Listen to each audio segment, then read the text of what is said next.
Bonjour à toutes et à tous. Comment faire passer la prévention en santé de l'innovation au terrain? Comment une innovation émerge? Comment elle est accompagnée? Comment elle est testée sur le terrain? Et comment enfin elle peut passer à l'échelle? Eh bien, c'est ce que nous allons voir avec nos trois invités. Khadija Ben Mansour, vous êtes cofondatrice de COR. Chara Louafi, vous êtes directrice du pôle patient autonome et prévention numérique à BPI France. Et Johanna Molina, vous êtes directrice innovation et partenariat France chez Vivalto Santé.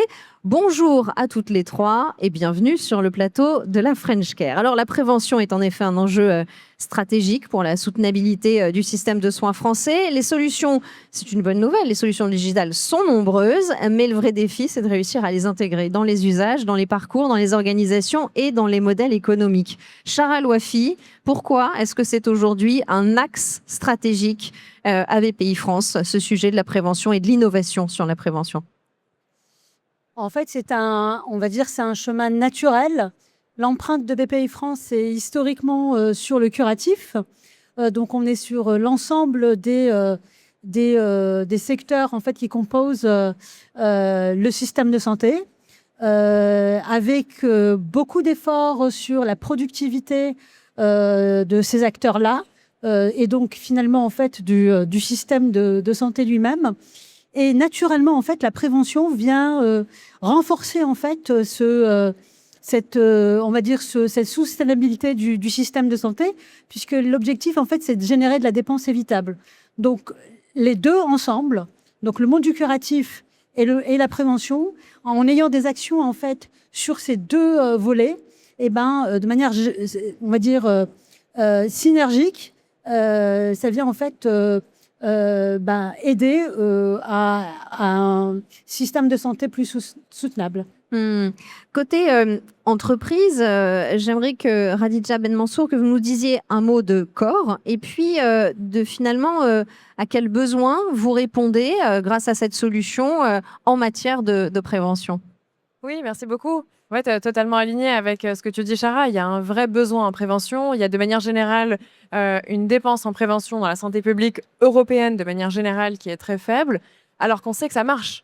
À l'échelle européenne, il y a 1 million de décès par an qui pourraient être évitables. Ce qui manque, c'est l'infrastructure de santé préventive pour le faire de manière personnalisée, de manière efficace et le faire à grande échelle. C'est ça qu'on construit avec COR, dans l'idée qu'on peut démocratiser l'accès à la santé proactive, à la santé préventive, mais qu'il faut le faire avec les bons outils technologiques, à la fois pour contribuer aux objectifs de santé publique, mais aussi à la souveraineté numérique européenne sur des sujets de santé qui sont extrêmement importants. Et alors, qu'est-ce que vous développez avec COR et quels besoins vous ciblez finalement? Oui, avec COR, on développe la plateforme de santé proactive de nouvelle génération qui permet à chacun de mieux comprendre sa santé, d'agir sur sa santé et de la suivre dans le temps. Donc l'idée, c'est qu'on puisse avoir une vision transverse et longitudinale de chacun des points de données de sa santé pour en avoir une compréhension globale. C'est-à-dire qu'on ne va pas regarder séparément la santé mentale, la santé cardiovasculaire, la santé digestive, mais vraiment relier entre eux tous ces signaux faibles pour comprendre les risques systémiques. Et on le déploie à grande échelle en B2B, c'est-à-dire via les entreprises et via les assureurs, parce que ça répond à des besoins business très pressants pour eux et que ça nous permet, nous, d'atteindre une base d'utilisateurs très rapidement à l'échelle. Vous parliez d'un manque d'infrastructures. Johanna Molina, avec Vivalto Santé, comment est-ce que vous repérez? On a dit que les innovations étaient très nombreuses. Comment est-ce que vous les repérez? Et puis, qu'est-ce que vous voyez émerger du terrain? Quel besoin surgit? Oui, alors chez Vivalto Santé, qui est le 3e groupe de cliniques privées en France, qui existe depuis 17 ans, on fait de l'innovation depuis 12, donc c'est quelque chose de très ancré chez nous. La prévention est un fer de lance très important, puisque notre raison d'être, qu'on est entreprise à mission, c'est d'accompagner le patient tout au long de sa vie, donc c'est au-delà du curatif, et ça inclut évidemment le préventif. L'innovation, c'est quelque chose qui est très professionnalisé chez nous. On a un management de l'innovation avec 4 axes stratégiques dans lesquels on vient déverser ce que l'on voit sur l'écosystème, tant en pipeline de start-up ou en partenariat, qui vont nous aider à structurer aussi toute cette démarche et qui vont nous aider à aller à la rencontre finalement des startups et des opportunités qu'il y a sur le marché. Donc ça, c'est le premier pas. Le deuxième pas, c'est qu'on va venir cartographier l'ensemble des enjeux de nos professionnels sur le terrain. On a 52 cliniques en France, on en a le double à l'international.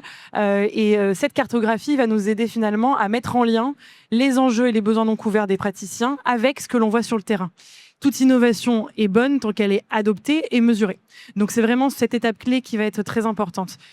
Des partenariats clés sur la prévention, c'est avec la BPI sur l'accélérateur prévention et le fonds qui est accolé et qui nous permettent du coup d'être et en visu de ce qui se passe sur la prévention et accompagnateur de cette promotion. Et donc Corps en est l'exemple puisqu'on est en POC, donc en expérimentation, qui est déjà très opérationnelle, même ça déploiement opérationnel maintenant, pour une dizaine de centres, puisqu'on adresse la question de la prévention.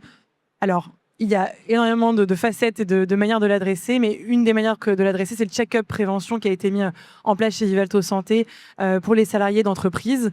Et c'est un bilan digital, donc un bilan clinique qui peut être physique, mais aussi un premier pas digital avec Corps. Et comment est-ce que vous avez ciblé Corps? Comment est-ce que vous l'avez intégré?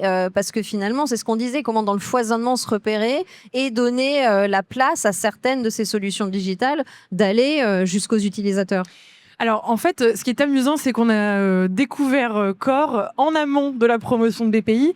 Mais ce qui est important et ce qui est très fort dans l'écosystème, et d'où l'importance de lier des partenariats et d'être très au fait de ce qui ressort de l'écosystème, c'est que plus on va voir passer ces startups, plus elles vont être dans l'écosystème, plus on va les voir par les tables rondes, gagner des prix et être soutenues par l'environnement, plus elles vont être crédibles et dérisquées. Alors, c'est un mot qui n'est pas très français, mais en tout cas, mais qui est important dans ce domaine-là. Dans ce domaine-là et qui va aider l'ensemble des entreprises et des utilisateurs à se dire c'est cette pépite-là qui va remonter. Donc Corps, en fait, on l'avait vu au gré de benchmark, ce qu'on fait habituellement quand on a un cas d'usage qui ressort pour nos praticiens, nos patients ou dans l'écosystème et qu'on se dit il faut l'adresser, comment on va benchmarker. Et c'est à ça que servent aussi nos POC, donc nos preuves de concept sur le terrain.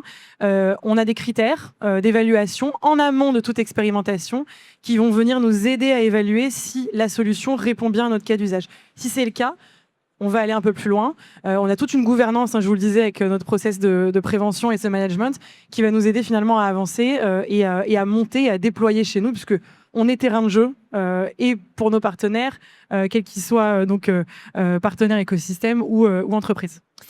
Khadija, ça a été difficile de convaincre Vivalto d'aller jusqu'à cette preuve de concept avec eux? Ça a été difficile dans une certaine mesure parce qu'il y a encore une perception, je pense, assez biaisée de ce qu'on appelle le check-up digital, qui est en partie ce que fait Corps, avec l'idée de se dire si c'est un check-up digital, c'est bas de gamme. Parce que habituellement, ce qu'on voit dans le marché, c'est des questionnaires digitaux très simples sur lesquels finalement on n'arrive pas à dégager vraiment de valeur pour l'utilisateur. La conviction de Vivalto, c'était de se dire on ne met en place ce genre d'outil que si on arrive à démontrer une valeur dans la perception par l'utilisateur et un impact sur la santé, puisque c'est avant tout un groupe clinique. Donc on a dû démontrer ça et on est très fiers d'avoir pu le démontrer, très fiers d'avoir pu montrer qu'on était très bons sur ces deux volets-là. Mais une fois que ça a été fait, on est hyper heureux de la qualité de l'accompagnement qu'on peut avoir avec des partenaires de si grande échelle, de si grande taille, qui nous permettent de déployer sur des grands volumes des solutions qu'on a construites en amont. On comprend l'importance de ces partenariats. Chara Louafi, j'ai un peu l'impression que tout le monde est convaincu qu'il faut faire de la prévention, que finalement on en parle beaucoup. Vous disiez finalement 17 ans et puis depuis 12 ans on en fait. Mais ça reste pas suffisant, ça reste pas généralisé. Alors quels sont les freins que vous avez identifiés et que rencontrent ces entreprises qui portent des solutions comme Corps d'innovation en prévention? Alors ça dépend pour qui. Si on se place au point de vue, on va dire, de l'État, on est sur des temps longs en fait. Et c'est pour ça en fait que les entreprises doivent absolument en fait, dans le cadre du développement de leurs innovations, en fait, faire des preuves sur le long terme de l'efficacité de leurs solutions. Ça leur sera demandé à un moment donné. Mais il y a un besoin de la part d'acteurs pour tout de suite, notamment les entreprises.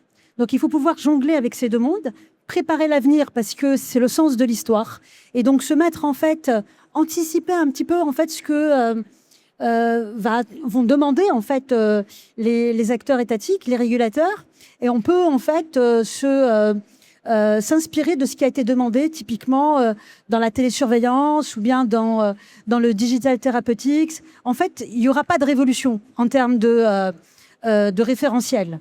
Et donc, du coup, il faut pouvoir se préparer à l'avenir, séquestrer aussi sa data, parce qu'elle sera demandée à un moment donné dans des CRO qui sont, on va dire, très professionnels. Faire donc, du coup, des études d'efficacité dans ce sens pour pouvoir, en fait, se préparer. Mais ce qui est certain, c'est là où il faut faire un petit peu attention, c'est que l'entreprise, en fait, c'est vrai que c'est en fait une étape qui est extrêmement importante pour les solutions de prévention, parce que d'une part, ça permet d'avoir un modèle économique tout de suite immédiat, mais en plus de ça, des données en fait de vie réelle qui sont essentielles pour pouvoir en fait contextualiser l'utilisation de la solution. Elle sera demandée un jour par les régulateurs pour renforcer le dossier, mais là où il faut faire attention, c'est que ça concerne une partie de la population. Ce qui est essentiel, c'est de pouvoir en fait faire une démonstration sur la population générale. Et donc, c'est à l'entreprise de pouvoir en fait, du coup, de trouver des stratégies pour sortir des murs de l'entreprise et aller non pas en fait sur une population qui est active avec une mutuelle, mais autre, puisque la prévention par essence, c'est de la non-exclusion. Donc, et c'est essentiel pour avoir un impact populationnel. Du coup, et ça permettra d'autant plus en fait de prouver l'efficacité de sa solution, parce qu'on ne peut pas la prouver sur un terrain restreint. Et il faut évidemment un impact sur les coûts de santé. Donc, plus il y a un nombre d'utilisateurs, plus en fait l'efficacité se fait ressentir sur les coûts de santé. Sinon, en fait, voilà. Donc, on a tous ces pièces du puzzle qu'il faut mettre en place et anticiper, et pour préparer l'avenir. J'ai l'impression, à vous entendre parler, que finalement, on en demande beaucoup aux entreprises. Parce que, alors voilà, il faut qu'elles fassent la preuve de leur solution, il faut qu'elles s'adressent à la population en général, il faut qu'elles aient un impact sur les coûts. Vous êtes accompagné, j'entends, mais comment est-ce que ça donne envie d'y aller finalement quand on a ce tableau-là ? Oui, c'est vrai qu'on nous demande de courir sur un pont qu'on construit en même temps. Donc c'est vrai que simultanément, il faut construire une expérience utilisateur, construire un protocole scientifique, faire une preuve d'impact, embarquer des entreprises, embarquer des utilisateurs. Ça en demande énormément et c'est pour ça qu'il n'y a pas beaucoup d'acteurs qui s'y adressent. Là où quand on réussit à bien le faire, ça nous ouvre le potentiel d'un impact qui est gigantesque. En fait, il y a un besoin qui est énorme, qui est aujourd'hui peu adressé parce que ces freins à l'entrée font peur. Tout l'enjeu, c'est de réussir à le faire de manière efficace et structurée. L'avènement de ces nouvelles technologies d'IA nous aide à le faire de manière beaucoup plus forte, dans un cadre régulatoire qui, lui, doit être important quand même. On a par exemple le marquage européen de dispositifs médicaux qui nous contraint à une certaine rigueur dans le protocole médical qui est inclus dans nos dispositifs numériques, mais aussi de la réglementation autour de la donnée de santé pour être sûr qu'elle soit stockée de manière sécurisée et confidentielle. C'est tout un tas de contraintes qui s'additionnent les unes avec les autres, qui sont très compliquées à dépasser, mais qui font aussi une opportunité énorme pour nous, puisque c'est des barrières à l'entrée significatives qui protègent notre marché. Une fois qu'on a franchi ces barrières-là, on a la possibilité d'explorer ce qu'on appelle un white space qui est significatif. Quelle a été l'étape la plus difficile ou la contrainte la plus dure à lever finalement dans votre parcours, dans votre expérience pour Core ? Aujourd'hui, disons que nous, on a vu un shift du marché assez significatif sur les 2 dernières années. La question essentielle qui nous était posée jusqu'à il y a 2 ans, c'était une question héroïste. C'est de se dire quel est le retour sur investissement immédiat que je vais avoir en tant qu'assureur ou en tant qu'entreprise quand j'offre ces bilans de santé à mes salariés. Aujourd'hui, la réponse à cette question, elle est compliquée. Parce que la démonstration de l'impact se fait sur le temps long, et donc on ne peut pas imaginer avoir un ROI immédiat calculable tout de suite. Là où il y a eu un shift assez significatif, c'est que maintenant la question devient plutôt celle de la question de la valeur perçue. En tant qu'utilisateur, que je sois l'utilisateur salarié d'une entreprise qui m'offre ce service-là, ou bénéficiaire d'une assurance santé collective ou individuelle, ou même d'autres types d'assurances, est-ce que je perçois la valeur d'avoir un tel outil qui me permet de comprendre ma santé, de la suivre, etc. Si ça fonctionne, ne serait-ce qu'en termes de valeur perçue et donc d'attractivité que ce soit d'attractivité de la marque employeur ou d'attractivité de l'offre d'un assureur, alors la personne qui le finance a gagné. Et donc la question de pourquoi le financer d'un point de vue économique, elle a shifté et ça crée un momentum qui est extrêmement porteur aujourd'hui. Johanna Molina, ça m'intéresse parce que vous parliez tout à l'heure de dérisquer. Vous apportez cette notion de ROI. Comment est-ce que vous allez appréhender ces sujets chez Vivalto? Alors, on a effectivement le sujet héroïste, comme tu l'évoquais, le sujet de KPI in fine qui sont abordés même en amont de l'expérimentation, parce qu'il faut savoir ce qu'on va aller chercher pour expérimenter efficacement. Mais c'est là toute la contradiction de l'innovation finalement. Et l'innovation, aujourd'hui, on en parle sur la prévention. Ça a été exactement la même chose sur le digital au tout début. Et on voit qu'on est encore en train de lever des obstacles sur la télésurveillance, sur les DTX, où on va vers le remboursement, on va vers le côté réglementaire très cadré. Mais voilà, c'est... Je dirais pas balbutiant pour certains sujets, mais quand même, il y a eu le premier DTX remboursé il y a quelques semaines. Donc finalement, on est déjà passé par là, même si la prévention demande, je pense, un travail de fond sur le business model qui n'existe pas. Et c'est là où tout l'intérêt du montage de cette démarche de la part de la BPI, qui est finalement très risqué, mais qui fait partie de l'innovation. Il faut avoir beaucoup de résilience pour y aller en se disant on ne sait pas où on va, mais on sait qu'il faut y aller. Je reboucle aussi sur le coin de la souveraineté, c'est que l'histoire se répète un peu, on va se faire dépasser, on se fait déjà dépasser par quelques modèles européens aux US, donc il faut y aller, et ça on en est persuadé. Mais effectivement, l'innovation, c'est une prise de risque. Et c'est aussi un levier stratégique pour les entreprises. Il faut y aller parce qu'on sait que c'est la force des choses. C'est le sens de l'histoire, comme tu le disais, Chara. Et il y a une demande très forte du grand public sur le côté de cette prévention. Donc nous, on a cette démarche héroïste. On a cette démarche KPI parce que finalement, il y a derrière un enjeu financier. Il faut se le dire. Il faut que les praticiens, les patients et les entreprises qui mettent ça en place s'y retrouvent. Et le premier vecteur sont les entreprises parce que c'est pour l'instant les seuls qui payent. Il faut être aussi très transparent là-dessus. Mais c'est eux qui vont être les catalyseurs pour faire rentrer la prévention sur le marché. Et nous, en tant qu'établissement de soins, on est aussi terrain de jeu, donc aussi catalyseur pour dire on va expérimenter ensemble parce que ces KPI, et comme l'évoquait Char et Radija, ce sont des choses qui se dévoilent pendant les expérimentations et qui vont aider à venir consolider la proposition de valeur et ensuite les études pour le côté économique et réglementaire. Vous parliez des entreprises et finalement, c'est une question que j'ai en vous entendant depuis quelque temps. Comment est-ce qu'on va adresser des populations, vous parliez d'importance de cibler la population en général, des populations qui ne sont pas en entreprise, des populations qui ne sont pas salariées, puisque c'est dans les entreprises que sont d'abord déployées ces solutions novatrices. Oui, en effet, c'est un super point. La question du financement, c'est la question centrale. L'approche par l'entreprise est une approche 100% pragmatique. C'est pas de se dire que les salariés ont besoin de plus de prévention que la population générale. Aujourd'hui, nous, on travaille avec un grand nombre de groupes assureurs qui, eux, vont proposer corps dans le cadre de leurs assurances santé collectives à destination des entreprises, mais aussi dans les produits d'assurance individuelle, ce qui permet de toucher de proche en proche les travailleurs non salariés, les retraités, les ayants droit, des personnes qui sont dans des assurances collectives. L'idée, c'est vraiment de faire ça de proche en proche pour pouvoir démontrer, comme le disait Chara, en conditions réelles, dans la vie réelle, cette preuve d'impact qui ouvrirait la voie ensuite à une démocratisation en population générale, comme dans le cas que tu mentionnais, Johanna. Mais en effet, c'est une approche très pragmatique de se dire faisons la preuve d'impact avec des acteurs payeurs privés qui ont un intérêt direct à ce que ça fonctionne tout de suite pour démontrer ensuite l'impact à grande échelle. Chara Louafi, on voit tous les enjeux, toutes les contraintes, et finalement, j'ai envie de vous demander comment est-ce qu'on arrive à, surtout en tant qu'opérateur comme BPI France, comment est-ce qu'on arrive à accompagner ces innovations et puis à structurer toute cette filière de la prévention? On est obligé de passer par le collectif. C'est pas un acteur qui fera l'ensemble des problématiques, qui résoudra en fait l'ensemble des problématiques, mais c'est toute une chaîne. Et c'est vrai que travailler avec un groupe comme Vivalto, avec des mutuelles, avec aussi des groupes qui sont en région en fait, et des collectivités locales, il faut en fait des acteurs qui peuvent aider en fait à scaler de manière à craquer le modèle. En fait, nous, on reste des financeurs, mais quand on voit en fait une organisation autour de l'innovation pour vraiment aider répandre la solution sur l'ensemble du territoire, en fait, c'est la bonne approche. Ça se fera à plusieurs.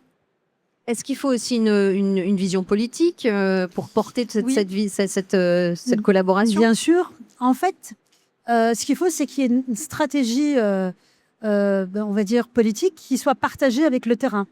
Elle est en train de se mettre en place, mais en fait, c'est là la force du terrain pour pouvoir, du coup, proposer la meilleure, on va dire, solution pour enrichir, on va dire, la stratégie politique. C'est du top-down et du bottom-up qui fera que... et donc, nous, on a une responsabilité face à ça. Bon, on est en 2026, donc il y a une professionnalisation aussi du métier et puis de la connaissance, en fait, des sujets de santé numérique avec tous les référentiels, etc., etc. En fait, il y a quand même c'est un métier qui est régulé, même si, en fait, aujourd'hui, la prévention ne l'est pas. Mais on prépare du coup le terrain à ça. Et en fait, le fait de pouvoir anticiper à plusieurs ce que sera les attentes de la politique publique, c'est quand même en fait un gage de succès. Et puis aussi de partager en fait cette connaissance avec la CNAM, avec la HAS, etc. De manière en fait à pouvoir proposer la solution la plus crédible, la plus structurée, afin qu'il n'y ait pas de gâchis, en fait. On parle de beaucoup d'argent, de beaucoup d'efforts, de beaucoup, on va dire, d'engagement aussi d'entreprise. Il faut, en fait, pour que ça soit un cercle vertueux et puis une vraie dynamique positive, du coup, il faut pouvoir d'abord se parler, travailler ensemble, et puis sélectionner, en fait, la solution la plus crédible et, en fait, la porter jusqu'au bout. Parce que le chemin sera long, mais c'est le sens de l'histoire. Notamment celles qui ont dépassé tous les freins qu'on a évoqués. Une dernière question qui ne sera pas la même des deux côtés de la table. J'ai envie de vous dire, quelle est, mesdames, Johanna et Chara, la condition clé, la condition principale pour qu'une solution en prévention passe de l'innovation au terrain? Et puis vous, Radija, quel est finalement le conseil que vous avez envie de donner à une entreprise qui serait porteur d'une innovation en prévention, au vu du parcours que vous avez déjà traversé? Commencez si vous voulez, puis je vous laisserai finir sur les conditions clés. Je pense que l'apprentissage principal que nous, on a eu depuis quelques années, c'est qu'il n'y a pas de raccourci quand on parle de santé et quand on parle de prévention. En fait, il y a des passages obligatoires par lesquels on doit passer, qui demandent un investissement considérable, que ce soit sur des questions de rigueur des protocoles médicaux, que ce soit sur des questions de sécurité et de confidentialité de la donnée, sur des questions d'expérience utilisateur, parce qu'on a beaucoup parlé du financeur, mais une fois même que c'est financé, il faut que ce soit mis entre les mains de l'utilisateur et qu'il y ait de l'adoption de ces outils-là. Il ne suffit pas de dire faites-le pour que les gens le fassent. Preuve en est les taux d'adhérence aux recommandations de dépistage, par exemple. Donc, il n'y a pas de raccourci à prendre de ce point de vue-là, mais qu'effectivement, c'est un chemin qui est long et compliqué, mais c'est un chemin qui en vaut la peine parce qu'il y a tout un marché à équiper et il y a un impact significatif à avoir en termes de mortalité. Et soyons fiers de porter des nouvelles technologies qui vont faire rayonner la France, l'Europe, sur des sujets aussi importants que la santé. Merci. Et donc, sur les conditions clés, alors moi, je reste personnellement persuadée que le citoyen a envie, en fait, on va dire, d'avoir accès à des solutions de prévention. Bref, il y a pas mal de sujets, on va dire, un peu délicats dans les familles. Et donc, du coup, pouvoir prévenir, en fait, voilà, je vois pas de blocage côté citoyen. Maintenant, en fait, pour que tout se passe dans le bon sens, je pense que le dirigeant d'entreprise doit avoir en fait cette conscience des étapes à franchir. Il faut qu'il soit conscient de ça. Enfin, c'est ça. Voilà, c'est plutôt du côté, on va dire, du côté, on va dire plutôt. Alors, je ne sais pas comment on peut utiliser le terme, mais une espèce de conscience, une espèce de responsabilité, il faut qu'il monte vraiment en compétence sur plein de sujets. C'est un millefeuille de problématiques plus que dans le curatif, dans la santé numérique curatif. Et donc, du coup, voilà, il faut qu'ils montent en compétence sur tous ces sujets. Et nous, en fait, c'est notre point de vigilance. C'est est-ce qu'il a conscience, en fait, des enjeux, des impacts, de ce qu'on va lui demander, mais pas aujourd'hui, dans 5 ans, dans 10 ans. Vous posez ces Voilà. questions. Ouais. L'objectif, c'est pas d'être le premier dans une expérimentation en entreprise. L'enjeu, c'est de durer et d'avoir un vrai impact transformationnel. Et pour ça, il faut pouvoir analyser dans la granularité, en fait, les enjeux. Voilà. Merci. Johanna? Alors, je vous rejoins toutes les deux. J'aurais 2 points. Un point de fond, finalement, alors sur lequel on a peut-être un peu moins de prise, mais auquel on participe très fortement toutes les 3. C'est le changement de fond du système de soins.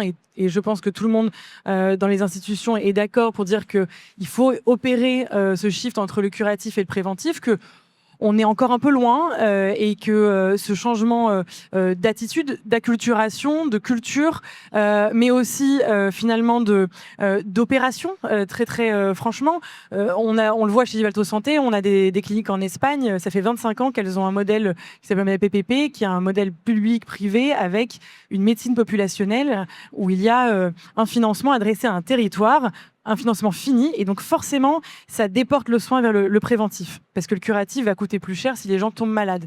Donc, il y a vraiment ce changement de vision qu'il faut opérer, auquel toutes ces initiatives, comme tu le disais, ces millefeuilles d'initiatives vont participer et vont pousser. Et donc, c'est cet effort collectif qui va vraiment pousser du côté plus politique. Et le deuxième, c'est la preuve par l'impact, et par l'exercice que l'on fait ensemble. Et c'est tous finalement ces expérimentations, ces ROI, à pousser des startups qui vont de plus en plus prendre de terrain. C'est toujours comme ça, le marché est très morcelé au début, puis se concentre. On l'a vu maintes fois sur beaucoup de verticales. Et c'est comme ça qu'on arrive à faire émerger, comme tu le disais, des champions français, européens, à être souverains et à les pousser finalement, et que les gens, le grand public, se rendre compte de ce que veut dire la prévention et ce que ça peut leur apporter, in fine, alors pas seulement aux premiers privilégiés, mais finalement à tous ceux qui opèrent autour. Merci beaucoup à toutes les 3 pour votre participation à cette table ronde sur la prévention en santé et comment aller de l'innovation au terrain. Merci.